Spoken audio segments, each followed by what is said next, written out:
Hello, my name is Michael Wellens, and today I will be teaching you all about a brilliant man named Howard Carter. Howard Carter was born in Kensington, London on May 9th, 1874. He lived with both his father and his mother. Where Carter grew up at, it just so happened that he lived close to the Amherst Mansion, which was filled with ancient artifacts from Egypt. This generated the fascination of ancient Egypt for young Carter. When he turned 17, the Amherst family got him linked in with a friend, and he helped on the excavation of the Middle Kingdom tombs. Carter would further help in the perfecting ways previous artists would copy the art all over the tombs. According to sources, Howard was only 19 when becoming more respected in the archaeology world. It would only be a matter of time before Howard Carter would make one of the most famous discoveries of all time.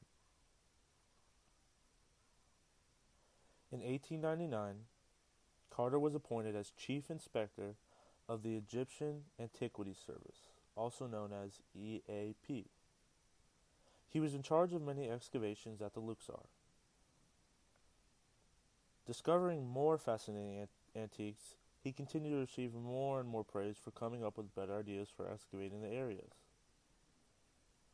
Howard Carter not only discovered many artifacts, but perfected the way we find these artifacts, in ways that was much safer and protective of the materials being excavated.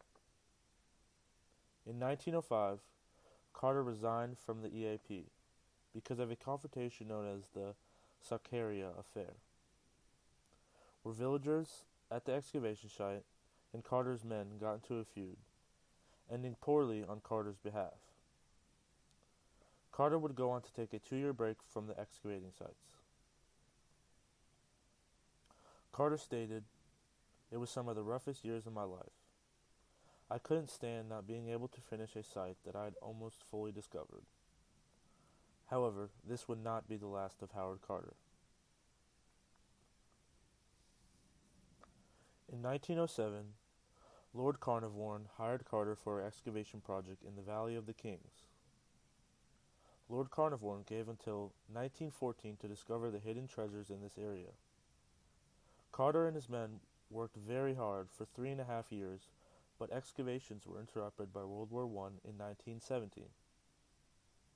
Once the war was finished, the men got right back to work. However, after 2 years passed, Carter's team was finding very little, and Lord Carnarvon was becoming upset. He told Carter he only had one more season until the operation would be finished. On November 4th, 1922, Carter made one of the most famous discoveries of all time. This discovery would be the resting place of one of ancient Egypt's most famous kings, King Tutankhamun, aka King Tut. Along with the discovery of the famous king was his tomb and hundreds of ancient artifacts that the king was buried with. This discovery was by far the most famous discovery of Carter's career. And he will forever be looked at as one of the most famous archaeologists of all time.